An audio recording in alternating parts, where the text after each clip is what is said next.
நான் பேச போறது நிறைய பேரோட வாழ்க்கை சம்பந்தப்பட்ட ஒரு விஷயம். வேற என்னங்க பேச போறேன்? வாடகை வீடு. சில பேருக்கு வாடகை வீடு என்பது ஒரு முகவரி மட்டும் இல்ல. அதுல வாழ்றவங்களுக்கு அது பெரிய வாழ்க்கை வரலாறு. இப்பதான் இந்த மாசம் வாடகை கட்டியிருப்போம். அதுங்களாட்டி அடுத்த மாசம் வாடகை டேட் வந்துடும். மாசம் ஆரம்பிக்கிறதுக்கு முன்னாடியே மனசுக்குள்ள ஒரு பயம் வந்துடும். இந்த மாசம் வாடகை எப்படி கட்ட போறோம்? சம்பளம் வந்த உடனே வீட்டு செலவை பார்க்கறதா, குழந்தைகள் படிப்பு செலவை பார்க்கறதா, மின் கட்டணம், கடன் தொல்லை, எல்லாத்துக்கும் நடுவில் இந்த வாடகை போனால் சில நேரம் கைவிட்டு சீக்கிரமா போயிடும். ஹவுஸ் ஓனர் ஒரு டைம் ஃபோன் போட்டால் மனசுக்குள்ள ஒரு பெரிய பதட்டம் வரும்.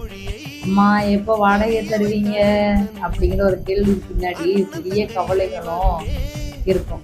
வாடகை வீட்டில் வாழ்றவங்களுக்கு தாங்க அந்த கவலை தெரியும். ஒரு வீடை நம்ம வீட்டை நினைச்சு சோத்துல போட்டாலாம் மாட்டி வச்சிருப்போம். குழந்தைகளோட உயரத்தை குறிச்சு வச்சிருப்போம். ஏன் நம்ம நம்ம குழந்தைங்க எழுதி பழகுனதே அந்த செவத்துல தான். அக்கம் பக்கத்துல அதிகமா பழகியிருப்போம். அந்த ஒவ்வொரு வீட்டோட மூளையும் ரசிச்சு ரசிச்சிருப்போம். ஆனா ஒரு நாள் அந்த வீட்டை காலி பண்ணிடுங்க அப்படின்னு சொன்ன உடனே, அந்த வார்த்தையை கேட்ட உடனே மனசு உடஞ்சு போயிடும். பொருட்களை வேணா அந்த வீட்டுல இருந்து இந்த வீட்டுல மாத்திரலாங்க. ஆனா நினைவுகளை கண்டிப்பா மாத்த முடியாது. குழந்தைங்க கேட்பாங்க, அப்பா ஏன் நம்ம இந்த வீட்டை விட்டு போறோம்? இது நம்ம வீடு இல்லையா அப்படின்னு கேட்பாங்க. அந்த ஒரு கேள்விய அப்பா கேட்டுட்டு மனசு ரொம்ப உடைஞ்சு போயிடுவாங்க. எந்த வார்த்தையும் பேச முடியாம அந்த இடத்த விட்டு மௌனத்துல வெளியே போயிடுவாங்க. அவங்களோட கண்ணீரை குழந்தைகிட்ட காட்டக்கூடாதுன்னு வெளியே போயிடுவாங்க.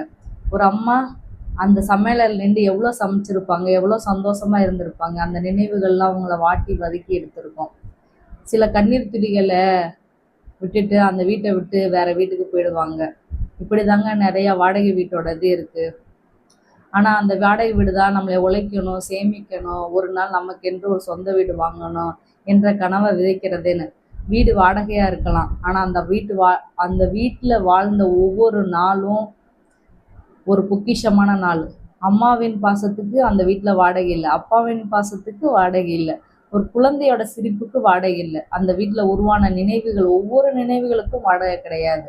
அதனாலதான் நான் சொல்ல விரும்புறது, வாடகை வீடு தற்காலிக முகவரி தான், ஆனா அதில் வாழும் கனவுகள் நிரந்தரமானவை.